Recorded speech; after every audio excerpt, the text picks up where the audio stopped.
Miracle doctor won't be a kept man, my heart belongs ashore. Chapter 321. Drenched in cold sweat, he looked at Kiran and yelled, "Kiran, you did this to me. So, I asked the three families to injure you. Is there a problem?" Kiran said truthfully. Hans had become crippled now. His life was a living hell. "Kiran, the Ludwig family will send someone to kill you. Whether you send someone to kill me or not, that's the Ludwig family's problem. I just want to know one thing," Kiran said, smiling. "What is it?"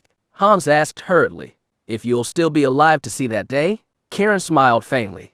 Hans's expression was twisted, and he asked nervously, What are you going to do?" Kiran lifted his hands to touch his face before smiling at Hans. "I'm not going to do anything. I just have one problem." "What problem?" Hans quickly asked.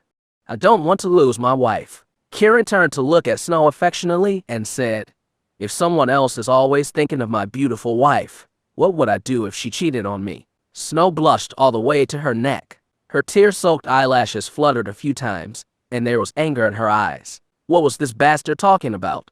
Hans understood what Kiran said, so he replied, "If you let me go, I'll never pursue Snow again. I'll never meddle in your lives in the future." Kiran shook his head and smiled. "Mr. Ludwig, you're the son of the CEO of Power Hub Investment Group. You're generous enough to pay a woman $10 million to have a drink with her. I can't go up against a man like you, don't you think?" Hans felt the chill down his spine. "Kiran, I've become crippled. What else can I do?" Tisk tisk. Kiran sighed gently and said, "Don't be such a coward. It's not a good look for a young man like you. Others would look down on you. I'm a nobody. Please spare me." Hans was afraid of dying. Kiran shook his head and said, "I can't spare you. If I do, you'll go home and ask your father to take revenge on me, right?" "No, I won't." Hans shook his head desperately. "I only listen to dead people." Kiran laughed. "Spare me," Hans cried. "I'll spare you in your next life," Kiran said playfully. Everyone was shocked at how he controlled life and death. Hans looked as if he was being shrouded by death. He looked at Kiran desperately and said, "I am the son of the CEO of Power Hub Investment Group. Our family is very rich." "Are you?" "Power Hub Investment Group." Kiran interrupted him and scoffed. He raised his voice and said, "Who cares?" Bam! Kiran's foot landed on Hans's head explosively. Like Regulus, Hans's head burst like a watermelon, and his blood and brains splattered everywhere. Hans never imagined that he would be trampled to death. Getting trampled to death right away would be better than getting his limbs broken beforehand. He begged for mercy miserably, but he was still killed after humiliating himself. His dignity was lost forever. However, he could not change his fate. He once controlled other people's lives. He paid a woman $10 million, asking her to have a drink with him, and threw her into the sea to feed the sharks. Now, his life was in the hands of someone else, and he became a corpse. He may be arrogant, but Kiran was even more domineering. Kiran stamped on his brain. He was calm, but his eyes were filled with pain. He looked up at the sky. Another enemy of the York family had died. He was going to kill every last enemy of the York family. They had to pay for everything they owed the York family. Nobody could be left behind. Hans suffered just so the three families could be used as a scapegoat. Why else would he need the good-for-nothing three families? Ugh. Only then did everyone react and scream in horror. Kiran looked at the people from the three families. Chapter 322. Henry, Theodore, and Warner thought that breaking Hans's limbs was cruel enough, but when they saw Kiran crush his skull, their souls left their bodies. Subconsciously, they stepped back and looked at Kiran warily. Kiran pointed at the fake Michael on the ground and said, "He's the only one left in Wolfgate. The only one left." The three men were overwhelmed with emotions as their thoughts ran wild. It was terrifying how Kiran single-handedly killed Wolfgate. Not only were they shocked, but they feared they would be his next victim. Kiran was calm. The members of the three families were brave for killing the people of Wolfgate on the island. I admire them a lot. This last one, however. Kiran paused, making them panic. Was he going to make them kill him? Kiran pointed at the people who attended the cruise. They were kidnapped by Wolfgate and thrown onto Swallow Bay to be blown up. They probably loathed the people from Wolfgate, right? Their faces grew solemn. Their faces had a strange expression when they exchanged glances as if looking at each other for confirmation. Kiran walked aside and ignored them, letting them deal with it themselves. Theodore reacted quickly. He looked at the people who attended the cruise party and said, "You were kidnapped by Wolfgate and almost died. Aren't you angry?" He glared at the injured fake Michael. It was obvious what he was trying to do. Everyone was stunned. They dared not say yes. Marshall's heart froze as he watched his backer, Hans, being killed. Now, Theodore was trying to kill the man from Wolfgate. Kiran did not even have to lift a finger. The three families were going to kill him themselves. Kiran's strategy was to ask the three families to force the attendees of the cruise party to sever ties with Power Hub Investment Group and go against Wolfgate. Kill him. Marshall did not want to die, so he shouted and ran over to kick the fake Michael. The others were certain of Kiran's intentions now, so they could not escape. They immediately ran over to punch and kick the fake Michael. Before starting, they felt like they were being forced to do so, but after they started hitting him, they were reminded of the humiliation of Regulus's threats at Swallow Bay the other day. Anger took over as they punched and kicked harder. The poor fake Michael was lying on the ground. He was able to dodge them at first, but eventually, he could not avoid them anymore and was beaten to death. Henry and the others looked in shock at him getting beat up. They once looked up to Wolfgate. They were the force that allowed the three families to stand tall, and they worshipped them. Their arrogance had no limits. With their strength, they did not think they would perish. Now, they were extinct. The last of them was beaten up so cruelly. It was humiliating for Wolfgate and Imperial Dragon. They looked at the calm Kiran, wondering where he got his confidence from and what he was trying to do. However, they had no way out now. They were entangled with Kiran and had become enemies with Imperial Dragon. Kiran smirked ominously, not because he was cruel or heartless, but because he believed every single one of his enemies should die. No matter who it was, he must get his revenge. He will get each one of them when the time comes. Theodore, get rid of the two bodies. Kiran ordered Theodore as if he were his master. Theodore dared not disobey, so he nodded quickly. Yes, Mr. Kiran. The head of the three families had lost their power, and all their previous plans were in vain. Kiran had complete control over their destiny. Kiran turned to look at Harold with a calm smile on his face. "Harold, shall we go inside the company?" Harold did not speak. He was filled with mixed emotions, but he nodded and walked toward the company. Shannon's face was pale, and her eyes betrayed feelings of anger. Theodore and the others stared blankly at Kiran and the others, wondering what kind of storm Bavel was about to face. It was not until Kiran and the others entered the company building that Theodore and the others started disposing of the dead bodies. Kiran, Harold, and the others entered Snow's office. Shannon looked at Kiran and said, "Divorce Snow right now, and sever all ties with the Xander family. I'll return Dragon's Mount to you." "Mom, what are you talking about?" Snow asked hurriedly, trying to stop her. Michael was stunned too.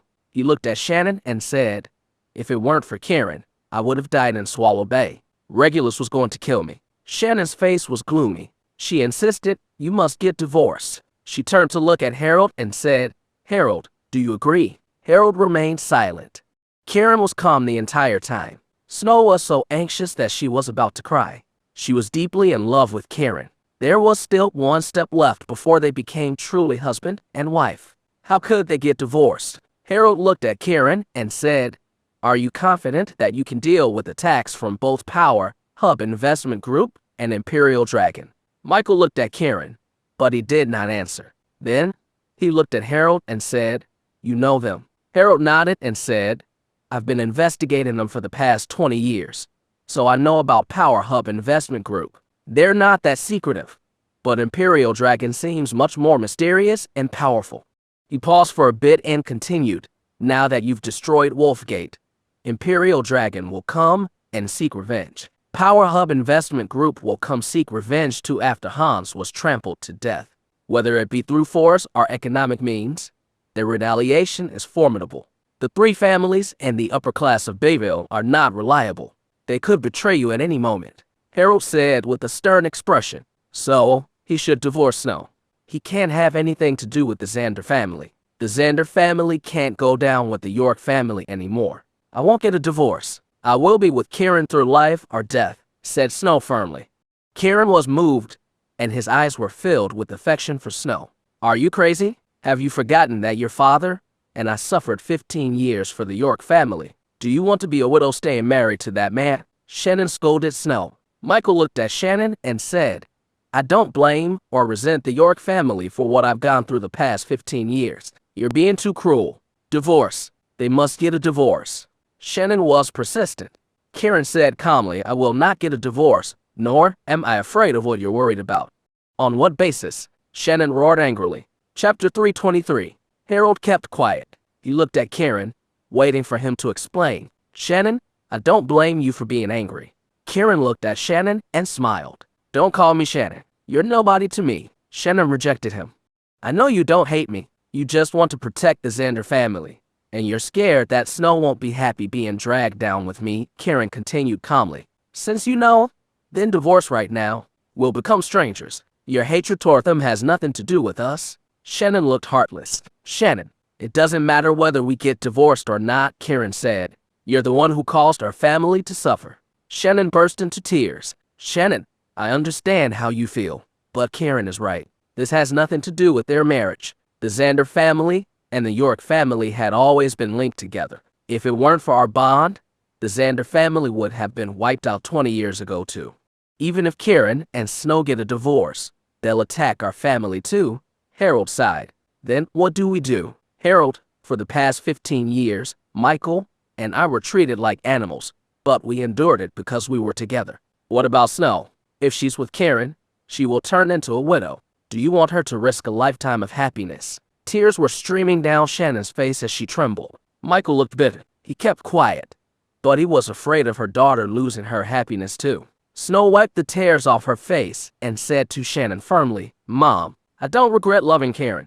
If Kiran dies, I will die with him. You stupid girl? Shannon cried. Shannon, calm down. I'm still trying to figure things out, Kiran said seriously. Figure what out? Shannon said anxiously. Whether Power Hub Investment Group and Imperial Dragon are really the ones behind the York family's demise?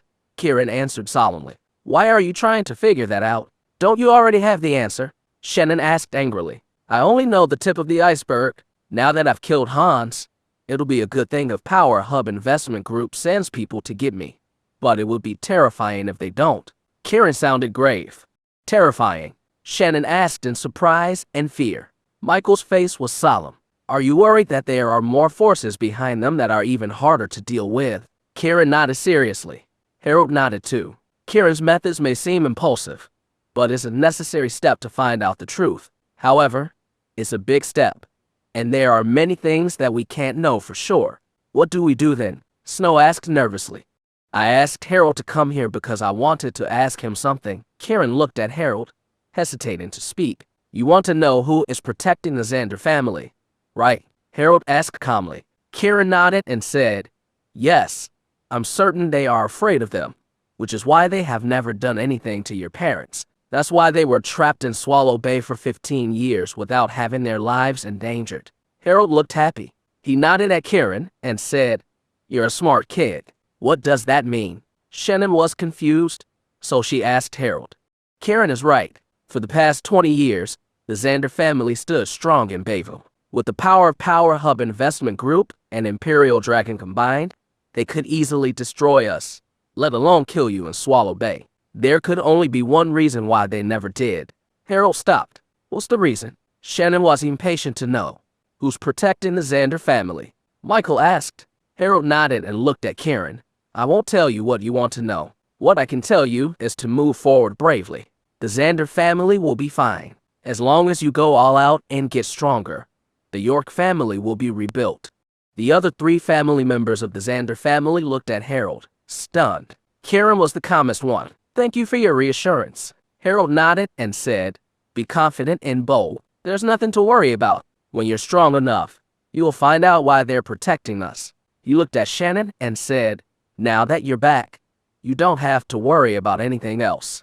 The Xander family is safe. It's all up to Kiran. He glanced at Snow with an uneasy expression, but he did not say a word. Kiran could sense his worries, so he said, don't worry, Harold. Snow is my wife. I will protect her. Snow's face was determined. Grandpa, don't worry. With Kiran here, I have nothing to be afraid of. Harold nodded. I trust you. He looked at Kiran and said, Xander Corporation will no longer belong to us. The Xander family will live a life of retirement. The future of Xander Corporation will be in the hands of the York family. I'm glad we have you. Kiran nodded firmly. Don't worry, Harold. The York family will rise again.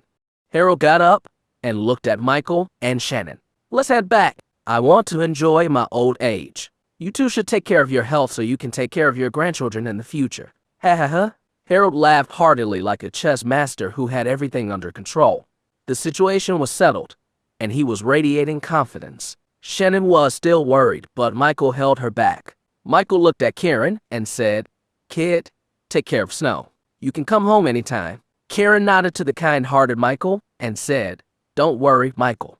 Shannon stared at Kiran. I don't want Snow to be in any danger. Mom, I'm not scared. I'm the daughter-in-law of the York family whether I'm dead or alive. Snow looked resolute. You. Shannon's eyes were bloodshot.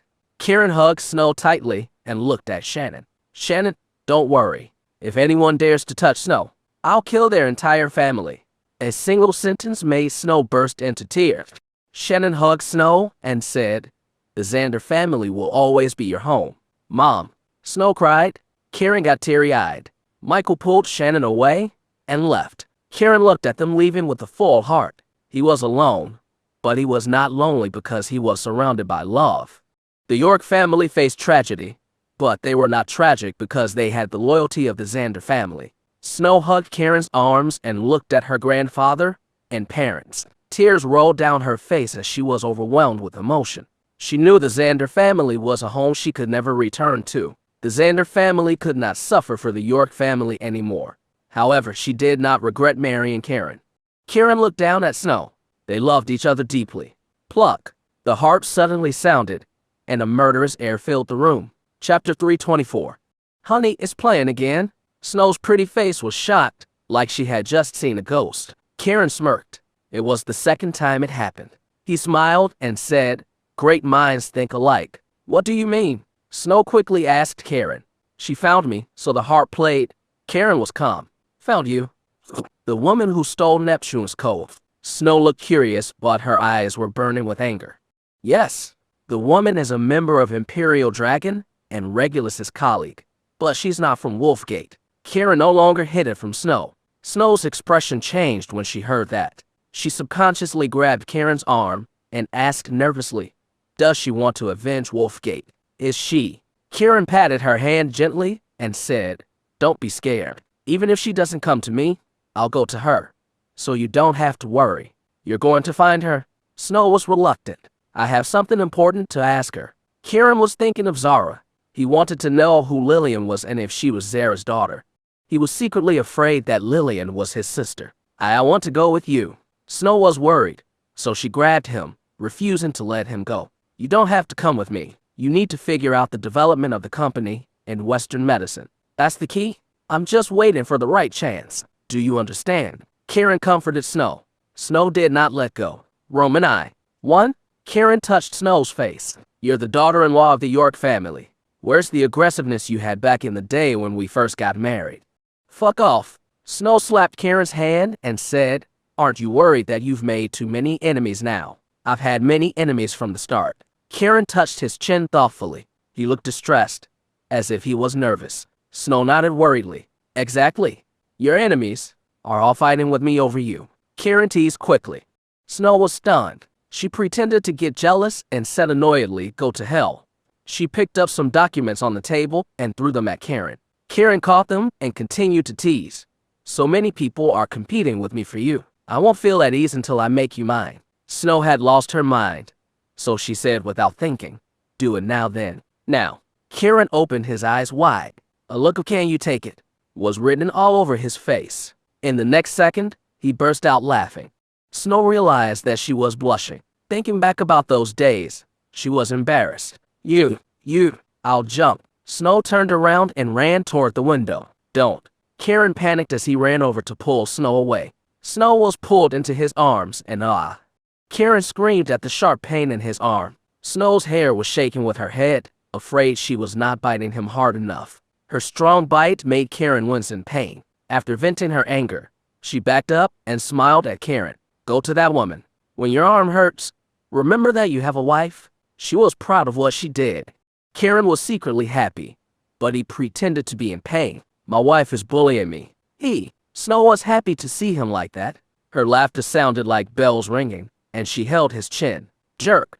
Kiran pouted. Snow said proudly, you're mine. Kiran looked down. Go. Snow shooed him off like a queen. Then Kiran rushed over to Neptune's Cove to attend to important business. Although it was daytime, everyone in Neptune's Cove was not resting.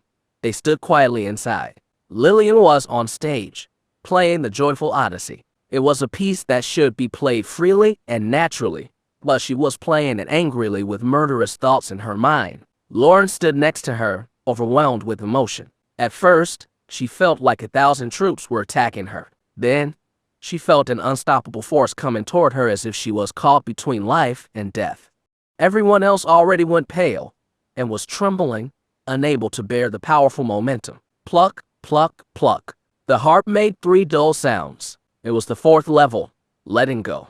One should have let go of all grudges at the song's end, but it did the opposite. Their grudges grew stronger, and it turned into infinite hatred. Although Lilian's expression under the mask was hidden, her eyes looked bloodthirsty. Her beautiful lips carried an air of aggression as if she were their ruler. The people could not bear the pressure, so they screamed and fell to the ground. The chain reaction sounded like dominoes. Many fell to the ground and even passed out from the strong force. Lauren continued breathing hard to fight the pressure. Creak! The door of Neptune's Cove opened, and Kiran calmly walked in. It was the climax of the 4th level of the Joyful Odyssey. Suddenly, a force swept toward Kiran like a tornado, and tables and chairs started floating. The unconscious women on the floor were rolling in all directions. Kiran was shocked, but he managed to compose himself. He took a deep breath and shouted, "Stop." With a single shout, all the force disappeared instantly, and the tables and chairs fell to the ground. Are you here to die? Lilian's question echoed in the place. I'm here to look for you, Kiran answered calmly. Lilian smirked and was about to say something. Are you a piece of shit? Kiran asked teasingly. Did he just call her a piece of shit? Lilian could feel a tightness in her chest. She almost exploded on the spot. Kiran, do you have a death wish? Whoosh! Her body spun and flew toward Kiran like a sharp sword. Instead of dodging, he lifted his hands to attack Lilian. Bam! Their fists collided in the air, making a deafening sound, and their bodies fell to the ground. However, they stabilized themselves. No one retreated, nor were they hurt. Both of them were in shock. Lilian did not think Kiran was this powerful, and Kiran did not expect Lilian to block his attack. He did not believe it when Regulus said Lilian could kill him, but now, he was shocked by Lilian's strength. He raised his eyebrows and smiled at her. Chapter 325.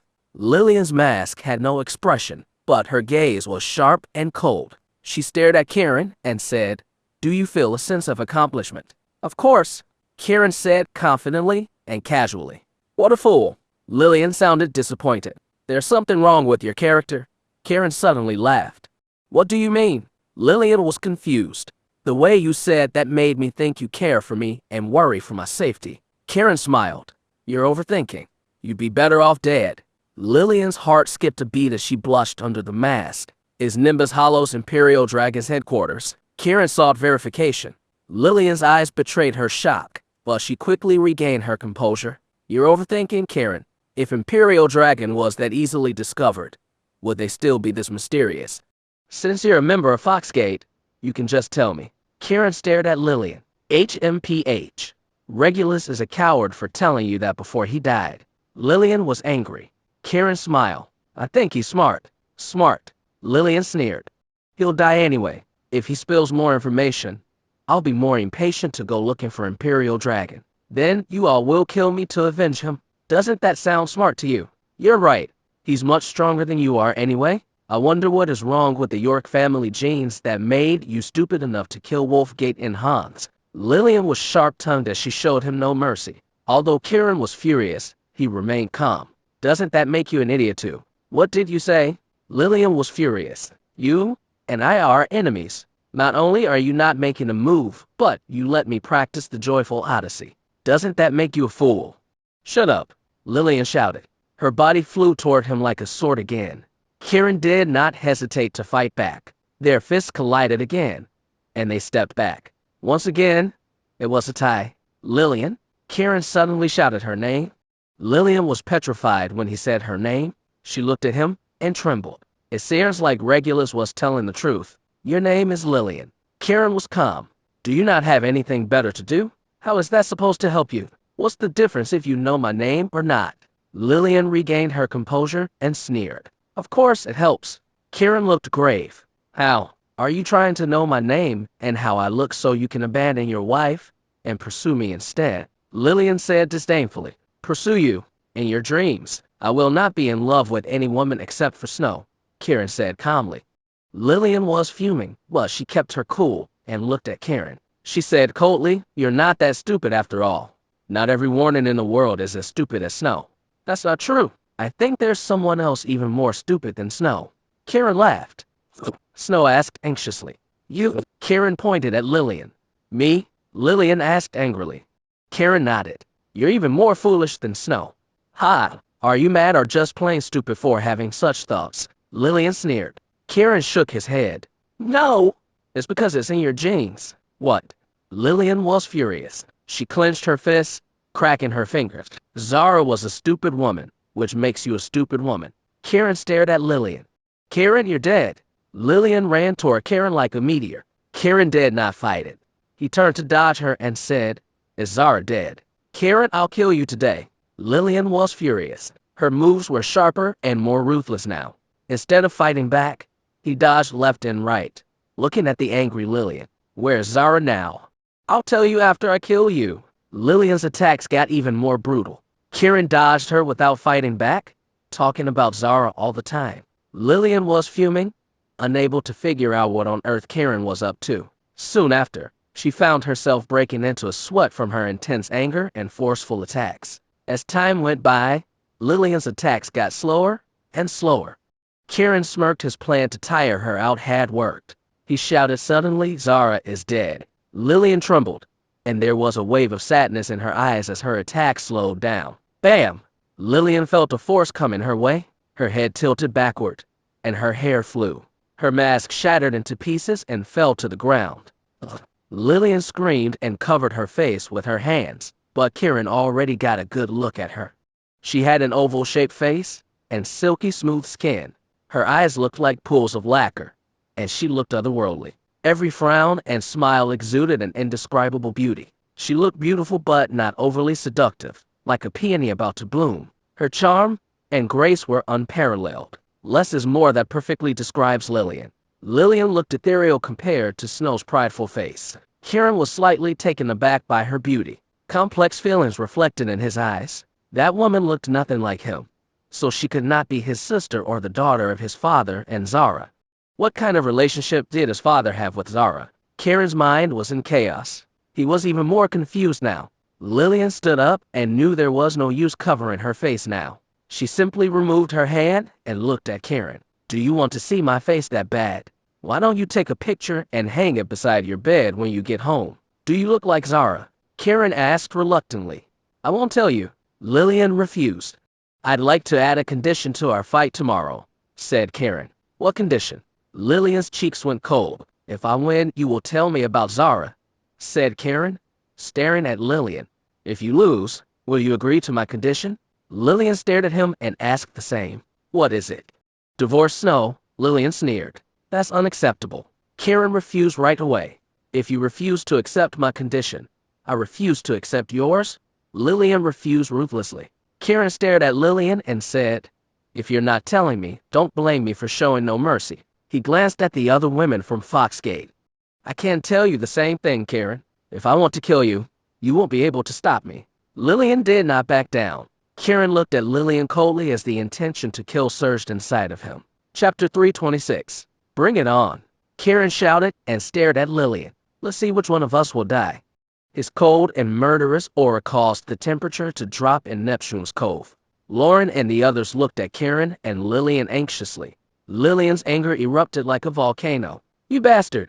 If you want to die so bad, I'll help you. She cursed and rushed over to attack him. Kiran glared at her coldly and fought back. However, Lilian disappeared in front of him all of a sudden. Nice trick of yours, Kiran snorted. He raised his hand, and a burst of energy dispersed in the air like flower petals falling from the sky. Crack! There were explosions in the air. Go to hell, Kiran, Lilian said, wanting to grab his throat. Then, Kiran reached out his hand too, but he was about to grab her chest. Lilian was surprised. She could not let that happen. How was she going to face the others? She twisted in the air and rolled to one side, avoiding Kiran's hands. Her face went red, and she cursed, "You motherfucker. You were the one who disappeared. I couldn't see you." Kiran was embarrassed too. When Lilian disappeared, he lost his target. He had to rely on his senses and the fluctuations in the air to attack her. He did not expect to face that part of her body directly. Lilian fell to the ground and angrily stared at Kiran. "I'll kill you tomorrow night. Get out of here." Kiran gazed at her sharply. "There's not going to be a difference tomorrow. You won't be able to kill me either. Fuck off." Lilian did not say anything else. Kiran looked at Lauren and the others angrily and said, "You will all have to get out of here tomorrow." Lauren and the others were furious but remained silent, knowing they were no match for him. "Lilian, it's not that I'm not killing you, but because I haven't found out about Zara yet. Once I do, you'll have to die. Everyone in Imperial Dragon will die," Kiran said arrogantly. "HMPH. Let's hope you can do that. Perhaps you won't even know how you'll die," Lilian sneered disdainfully. Kiran turned and left. Lilian lifted her hand, and the door of Neptune's Cove slammed shut. "Bastard." Lilian cursed and turned the tables and chairs into debris, emptying the whole place, leaving only Lauren and the other women standing dumbstruck. Lilian returned to her room and slammed her hand on the table. Although she did not use her inner force, the items on the table violently shook and rustled.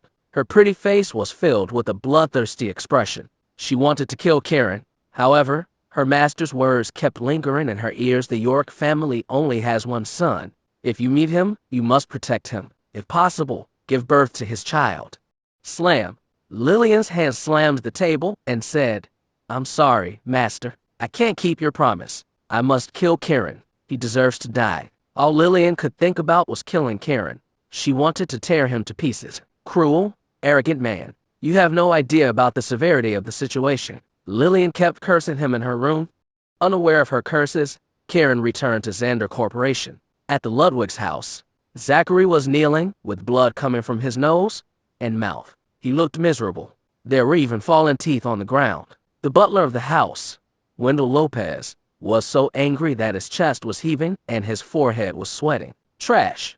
You're a piece of garbage. You got Mr. Ludwig killed." The servants next to him were so frightened that they dared not speak.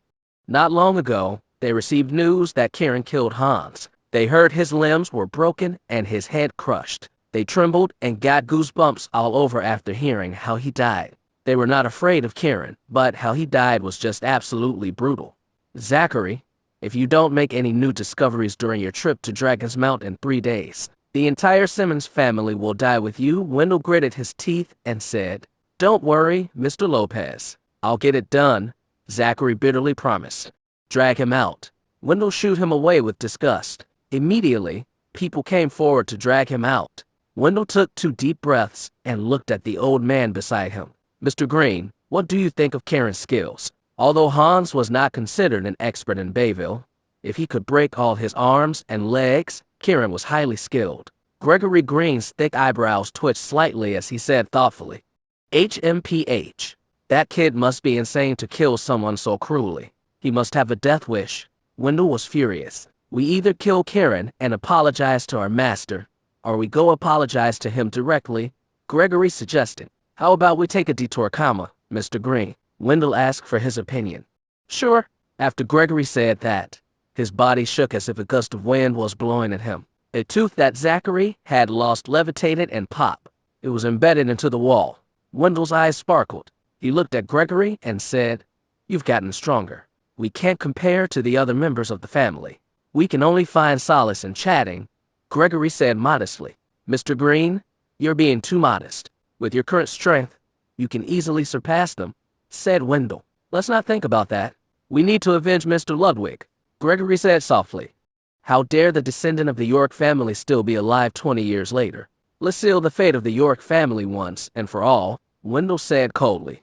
"Mr. Lopez, your victory during Bayville's economic battle back in the day was extraordinary. You wiped out the York family, even though they had billions in assets. They won't have any descendants now, ha ha ha, Gregory said with admiration. Wendell's eyes sparkled with pride. I had a glorious past, but I'm old now. Although you've gotten older, you still have high ambitions. Today, we will avenge Mr. Ludwig and make you a hero again, Gregory said arrogantly. The day you return is when we will prove ourselves in Power Hub Investment Group, Wendell said proudly. Don't worry, Mr. Lopez. Gregory reached out his hand. Wendell shook hands with Gregory. Kiran and Lilian have a fight tomorrow. We'll take advantage of that and take action after their battle. I'll be waiting for good news, Mr. Lopez. Gregory let go of his hand and walked away. Wendell stared into the distance. The York family must end. Achoo! Just as Kiran opened the door to Snow's office, he sneezed as if he had sensed something. Chapter 327. Snow, were you thinking of Kiran? Serena asked Snow after seeing Kiran sneeze. When Snow saw Kiran come back safely, she smiled brightly. Of course. Oh, I'm so jealous. Serena pouted adorably to express her jealousy. Snow ran to Kiran. She looked him up and down and asked concernedly, Are you okay? Kiran joked, I'm still fully intact. Really? I don't believe you. Serena ran over and looked at Kiran with a malicious gaze, reaching out to touch him. Kiran grabbed her hand and said, You and your dirty mind. Molester. Serena shouted with a terrified look on her face. Pfft. Snow laughed at the both of them while Kiran rolled his eyes and let go of Serena. Serena smiled smugly and winked at Kiran. I'm very good at dealing with people who are all brawn and no brains. Kiran froze with a look of displeasure on his face. Are you talking about me? All brawn and no brains? Serena emphasized. Are you asking for me to beat you up? Kiran pretended to be angry. Hit me then. Serena turned and faced her butt to Kiran. Kiran quickly avoided her as he was afraid of Serena's kink. If you don't hit me, I'm afraid that you won't have the chance to hit me anymore, Serena said with a sorrowful face. Kiran was confused. What do you mean? Snow looked at Serena and asked, Serena, what's wrong? Snow, you're such a fool, Serena said as her eyes got teary. Kiran was shocked by Serena's reaction. He stared at her and asked, Are you sure you're okay? Snow walked over and hugged her. What's wrong? Kiran is going to die soon. Boo-hoo. Serena was actually crying. Kiran was baffled. Snow asked anxiously, Is it because he killed Hans? Serena nodded. Power Hub Investment Group is very powerful too. Now that you've offended both forces at the same time, have you thought about how you're going to deal with them? When Kiran heard her reasoning, he calmed down and said, I have my reasons for doing this, so you don't have to worry. Serena rolled her eyes at Kiran. Who said I'm worried about you? Kiran was at a loss for words. She was obviously worried about him, yet she refused to admit it. He said simply, I know you're not worried. Okay, that's right. I'm just worried that I won't be able to give birth to your child. Serena wiped away her tears. After saying that, Serena could not hold back her laughter anymore. Pfft. Snow started laughing too. Kiran's face darkened. These playful girls. Weren't you too aggressive? How could you crush Hans's skull? Serena was smart enough to stop laughing when she noticed Kiran's mood change. Just as Kiran was about to explain, Serena said, If you're so aggressive, why aren't you like that in bed with Snow or even me? Why are you doing it to that loser? Kiran patted his chest, feeling like his lungs were about to burst because of that woman. Every time she spoke, the first half would sound rational, but the second half would be nonsensical. He did not know what he was going to do with her. Snow could not stop laughing at Serena. Kiran smirked and said to Serena seriously, Serena, I think you'll become a very, very important woman in my life. Serena knew he was faking it, but she was still overjoyed. She looked at Kiran and smiled. How important? I'll give you a chance to join our family. Kiran laughed. Snow was laughing hard too. Kiran was happy that he finally beat her this time. Okay, Serena agreed. Kiran was speechless as he did not expect her to say yes. How do I do it? Tell me. Serena could not wait. Kiran looked at Serena, completely defeated. In the end, he lowered his head and stopped talking. Serena grabbed Kiran's arm and kept shaking it. She said flirtatiously, Say it. How do I do it? I can't wait. Kiran almost vomited blood. He turned to the side and said, You lost your chance. Useless man. Serena curled her lips. Kiran gritted his teeth and glared at Serena. I don't think you'd be able to do it. Just tell me. I can do it, Serena said firmly. Fine. If you can do it, I'll welcome you as a member of the York family, Kiran firmly said. Say it. I'll do it even if my life depends on it. Serena was determined. Establish an investment company and start going head-to-head with Power Hub Investment Group, said Kiran. Snap. Serena snapped her fingers and said, no problem. I promise. Kiran looked at Snow. Give Serena $10 billion so she can establish the company. Snow nodded. Serena grabbed Kiran and said seriously, you have to promise me that if I complete the task, I will be part of the York family. Kiran smiled and nodded. Don't worry. I don't go back on my word. Deal. I'm part of the York family now. Serena felt like she had just won the lottery. Kiran smiled at Snow and said, honey, our child will have a nanny now. Nanny. Who's the nanny? Serena yelled sharply. Ha ha ha. Snow bent over laughing. Kiran was laughing without saying a word too. Kiran, I'll make you sleep with me, Serena shouted. Then she shook her head and said, no, I'll sleep with you first. Kiran already left with a smile on his face. Kiran valued Serena very much. Serena knew that Kiran's task was actually a serious matter, so she began to research investment companies with Snow.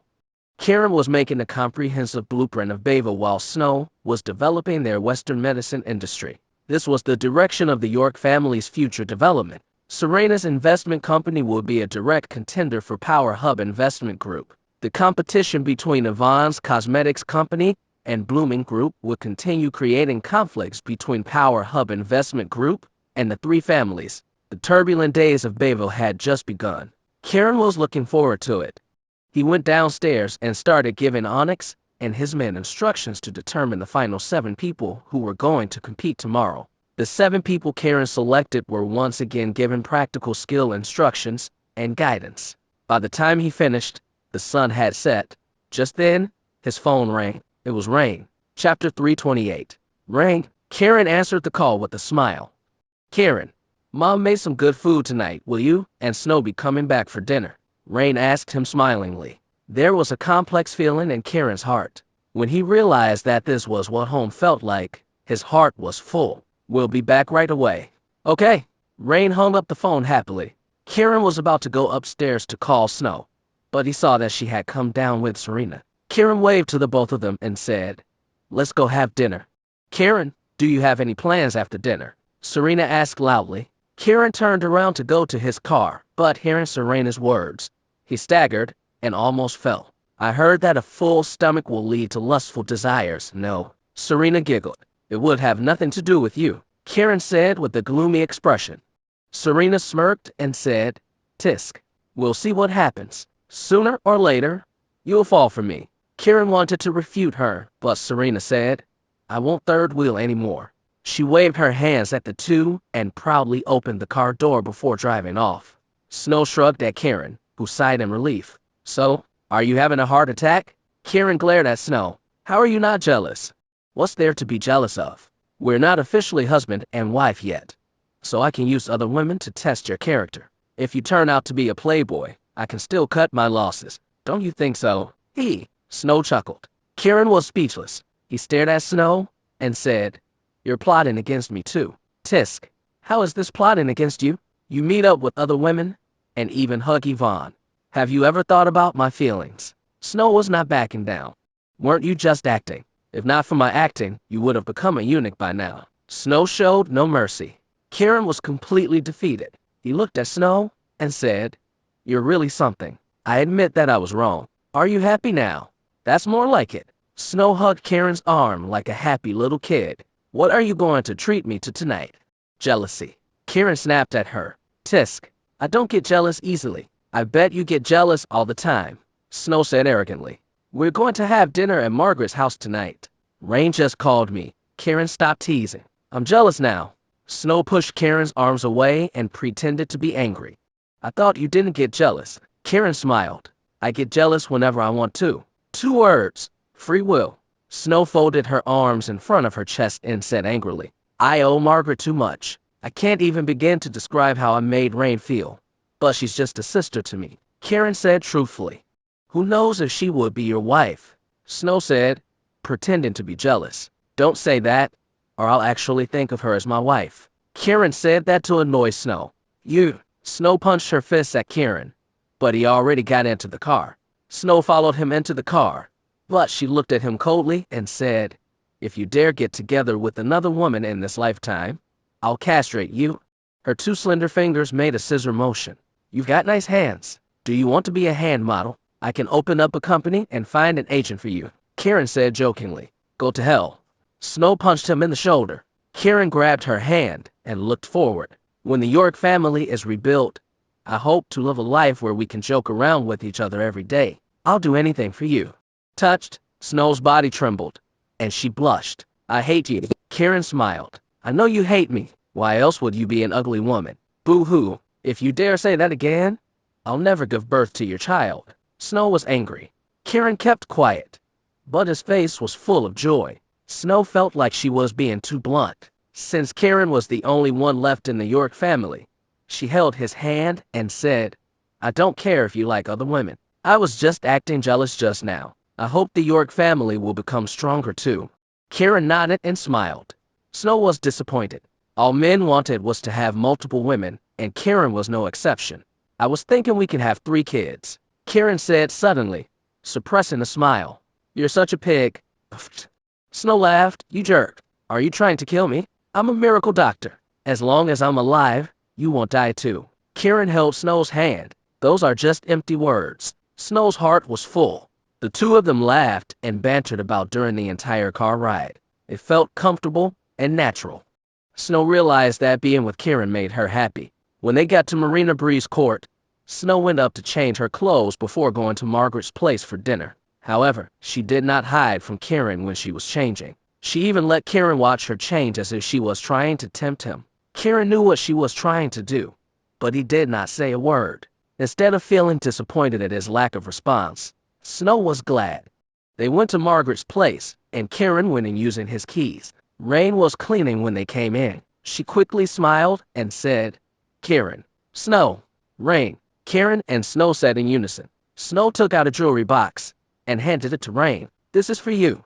Kiran was surprised as he did not notice Snow carrying it. Rain was stunned. She wondered if she should accept it. "Just accept it. Whatever belongs to the York family belongs to you," Kiran said naturally. Rain blushed instantly. "Kiran, you're here." Margaret shouted from the kitchen. "Margaret, what's there to eat? I'm starving."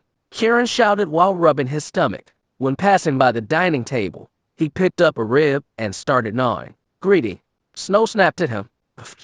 Rain laughed. "It's our house," Kiran said confusedly. "Exactly.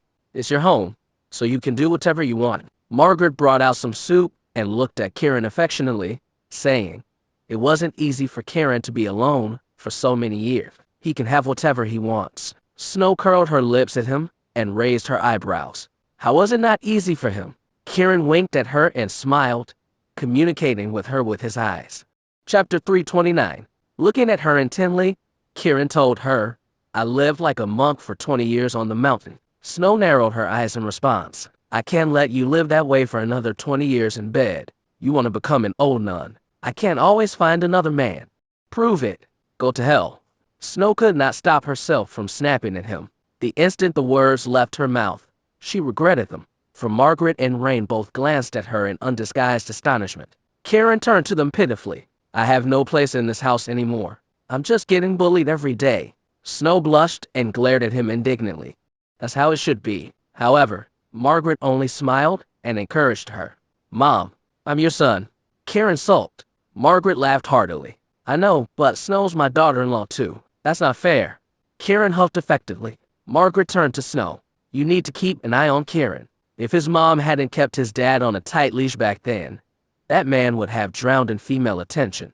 Snow's eyes widened, and she fought to rein in her laughter as she asked, "So, like father, like son?" Rain burst out laughing. Kiran gazed at Margaret ruefully. What was she thinking, exposing his shortcomings like this? A wistful look appeared on the older woman's face. Kiran's parents loved each other. I think they were the most loving couple in the world. Although many years had passed, she still spoke of them with deep nostalgia and respect. Kiran's eyes lit up, and he blurted out without warning, "Who was Zara Yanes to my dad?" Margaret gave a start and whirled around to him in astoundment. "How did you know about her?" "Who's Zara Yanes?" Snow and Rain asked at the same time. "No idea." Margaret shook her head briskly, her panic palpable. No idea? The other three exclaimed incredulously. Let's eat. Margaret turned and entered the kitchen with feigned composure, but her red eyes gave her away. She was my dad's lover, wasn't she? Kiran raised his voice. Snow and Rain gaped at him in shock. Margaret trembled but said nothing. That home-wrecking bitch. Kiran snarled, furious that the woman in question had brought about the York family's demise. Shut your mouth. Margaret spun around and yelled at him like a livid old woman. Mom. Rain cried anxiously. She had never seen her mother so angry. She's the bitch who seduced my dad, isn't she? Kiran stared at Margaret, his expression both bitter and agitated. Smack. Without hesitation, Margaret dashed over and slapped him. Shut up. Don't you dare say that. However, her cheeks were streaked with tears. A mixture of emotions flashed across Kiran's face. He had not expected Margaret to get so upset and hit him. He could have dodged her hand easily, but he would never flinch from the person he regarded as his mother. Margaret, what's going on? Snow rushed up to them in concern. So did Rain, taking her mother's hand, worried that she would lash out again. Weeping, Margaret sank into a chair as she grappled inwardly with herself over a difficult decision. Mom. With a thud, Kiran fell to his knees before her. This was his nanny who had raised and fed him when he was a child. This was his nanny who had killed her own child to save him. Even if she slapped him, heck, even if she stabbed him, he would not fight back. Crumbling again at the sight of his red-rimmed eyes, Margaret leaned forward and enveloped him in her arms. Silly boy. She broke down in heart-rending sobs. Snow and Rain cried as well, even though they did not know why. Kiran embraced her as if he were embracing his own mother. After crying for a long time, she let go of him and wiped away his tears, shifting her gaze to the sky.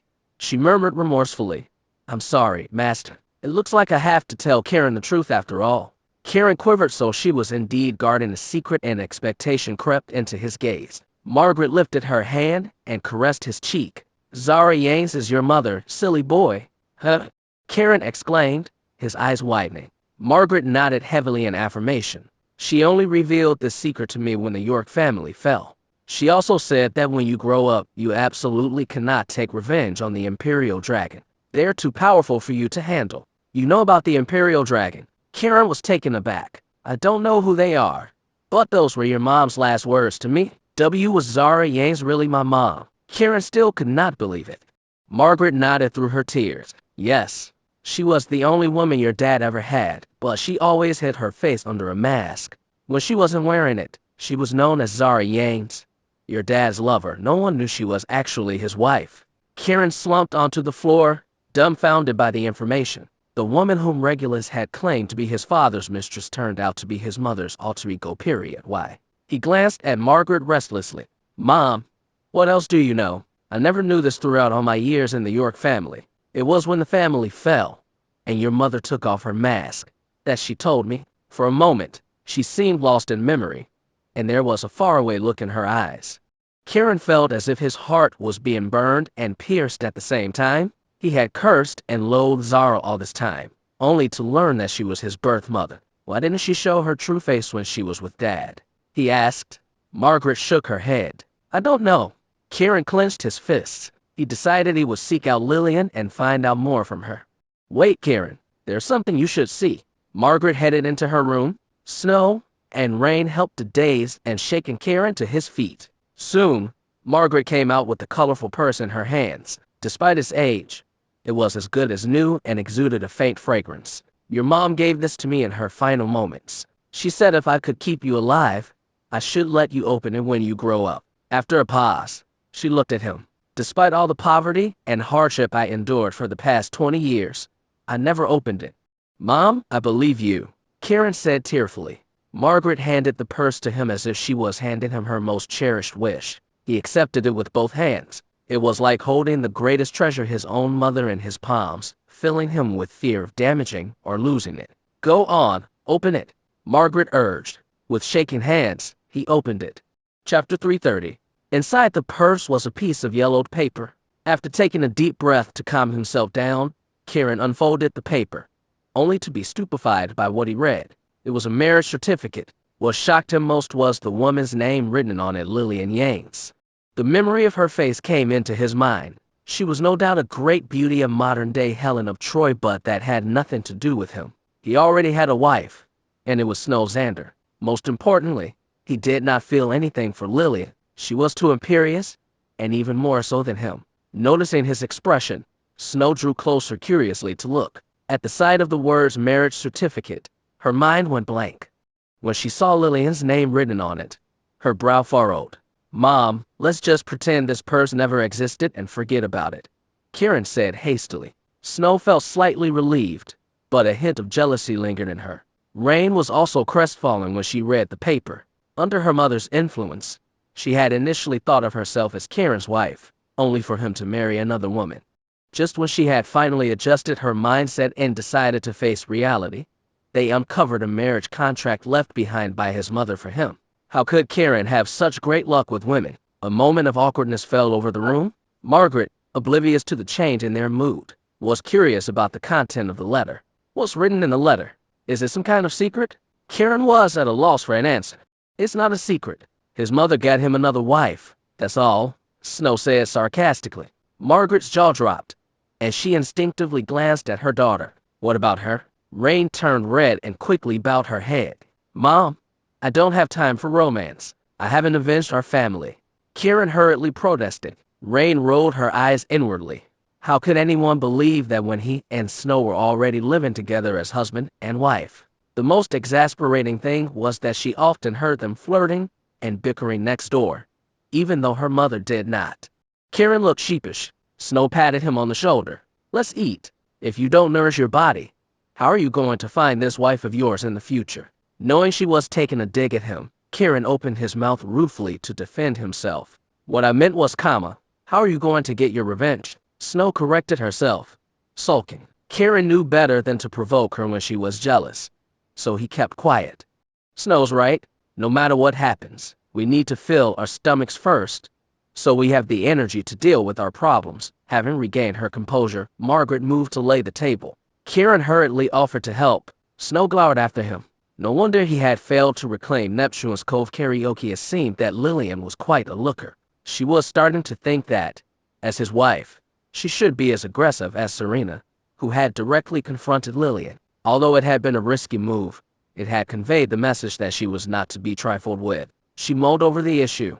Margaret served the food, and everyone started eating. However, after what had just happened, each of them was so occupied with their own thoughts that they could hardly concentrate on their food. Margaret debated bringing up Rain's matter but held her tongue in the end. After dinner, Snow helped Margaret clear the table. When she spotted 2 packs of instant noodles in the kitchen, an idea came to her, and she said, "Margaret, can I take these 2 packs of noodles? When I stay up late at night and get hungry, I'll have something to eat." Margaret did not suspect anything. "Go ahead.